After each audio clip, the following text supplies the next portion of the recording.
C'è una linea sottile che separa il successo dalla sovraesposizione, una linea che nel mondo dello spettacolo moderno spesso viene attraversata senza nemmeno accorgersene. Ciao a tutti ragazzi e ragazze, io sono Newspage, il vostro reporter di fiducia. Oggi sono ritornato a parlare di Rosica e di Jayaman, ma prima di tutto vi ricordo di iscrivervi al canale e di lasciare un bel like per favore. E nel caso di Jayaman, attore turco diventato in pochi anni uno dei volti più riconoscibili della televisione italiana, quella linea sembra essersi trasformata in un campo di battaglia mediatico.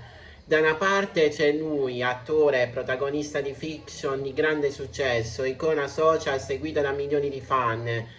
Dall'altra c'è il mondo del gossip, in particolare una figura che negli ultimi anni ha alimentato discussioni, polemiche e reazioni fortissime. Alessandro Rosica, conosciuto online come investigatore social. Rosica non è un personaggio neutrale nel panorama del gossip italiano, è uno di quelli che non si limita a commentare, ma che spesso interpreta, anticipa, smentisce o rilancia indiscrezioni sul mondo dei VIP. E proprio su Jayaman ha costruito una narrazione costante, fatta di aggiornamenti, retroscene e dichiarazioni che hanno acceso il dibattito pubblico. Negli anni Rosica ha più volte parlato della vita sentimentale di Jayaman, soprattutto nel periodo in cui l'attore era al centro dell'attenzione mediatica per la relazione con la conduttrice Diletta Leotta. In alcune interviste Rosica ha sostenuto che quella relazione fosse molto diversa da come veniva percepita pubblicamente, arrivando a dichiarare che tra i due ci sarebbe stata una storia tradizionale come raccontata nei media, ma una situazione complessa legata alla forte esposizione mediatica della coppia. Secondo le sue affermazioni, la pressione del gossip avrebbe avuto un ruolo decisivo nella fine della frequentazione, alimentando una narrazione che per mesi ha dominato riviste e programmi televisivi. Queste dichiarazioni hanno diviso il pubblico, da una parte chi vedeva in Rosica una fonte alternativa di informazioni, dall'altra chi lo considerava parte del sistema stesso del gossip, capace di amplificare più che chiarire. Mentre le voci si moltiplicavano, Jayaman continuava la sua carriera tra Italia e Turchia, diventando protagonista di serie televisive di grande successo e costruendo un'immagine pubblica fortissima. Ma proprio questa esposizione ha portato anche un effetto collaterale, la saturazione mediatica. A un certo punto lo stesso mondo del gossip ha iniziato a raccontare un cambiamento nel comportamento dell'attore. Meno presenza sui social, maggiore riservatezza e una gestione più controllata della sua immagine pubblica. Rosica in più occasioni ha commentato questa fase, sostenendo che l'attore si fosse progressivamente allontanato dal caos mediatico, scegliendo un profilo più riservato e distante dalle dinamiche del gossip quotidiano. Negli ultimi mesi la situazione si è ulteriormente intensificata. Jayaman e la sua ex compagna Sara Bruma hanno infatti presentato una denuncia per diffamazione contro Alessandro Rosica, accusando di aver diffuso contenuti ritenuti falsi o lesivi della loro immagine pubblica. Secondo quanto riportato, alcune delle affermazioni contestate riguardano presunte ricostruzioni sulla vita privata dell'attore su vicende delicate che hanno avuto grande risonanza online.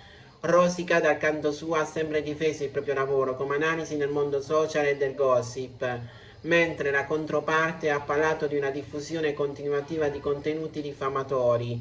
Questa contrapposizione ha trasformato il caso in qualcosa di più grande di una semplice polemica tra VIP e influencer. È diventato un esempio concreto del conflitto tra reputazione, informazione e intrattenimento nell'era dei social.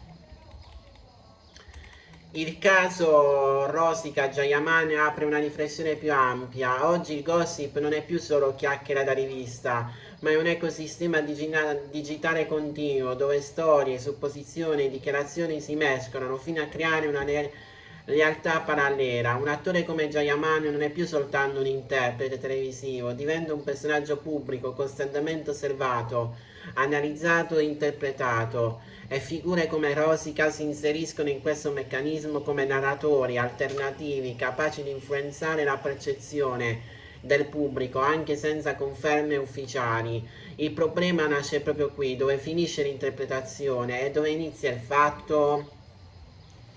Nel tempo Rosica ha rilasciato diverse dichiarazioni su Jayaman, anche in contesti pubblici, descrivendolo come una persona molto riservata nella vita privata e meno incline a confermare le voci che lo riguardano. In alcune occasioni ha anche smentito filtri e relazioni attribuite all'attore, sostenendo che molte notizie circolate fossero infondate o esagerate rispetto alla realtà dei fatti pubblici disponibili. Questo crea un paradosso interessante: la stessa figura che alimenta il gossip allo stesso tempo lo smentisce, lo ridimensiona e riorganizza. La storia tra Alessandro Rosica e Jayaman non è solo una vicenda di gossip, è un esempio perfetto nel mondo moderno, un mondo in cui la fama non appartiene soltanto a chi appare in TV, ma anche a chi racconta, commenta e interpreta chi appare in TV. La verità in questo contesto diventa spesso un concetto sfumato, non sparisce ma si frammenta tra post, interviste, dichiarazioni e reazioni del pubblico.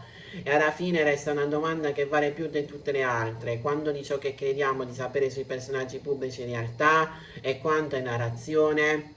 Forse il vero punto non è stabilire chi abbia ragione tra Rosica e Jayaman, il punto è capire come funziona oggi la percezione della verità, perché nel mondo dei social la fama non è più solo essere visti, è essere raccontati, e a volte essere raccontati diventa più potente, più pericoloso dell'essere davvero conosciuti.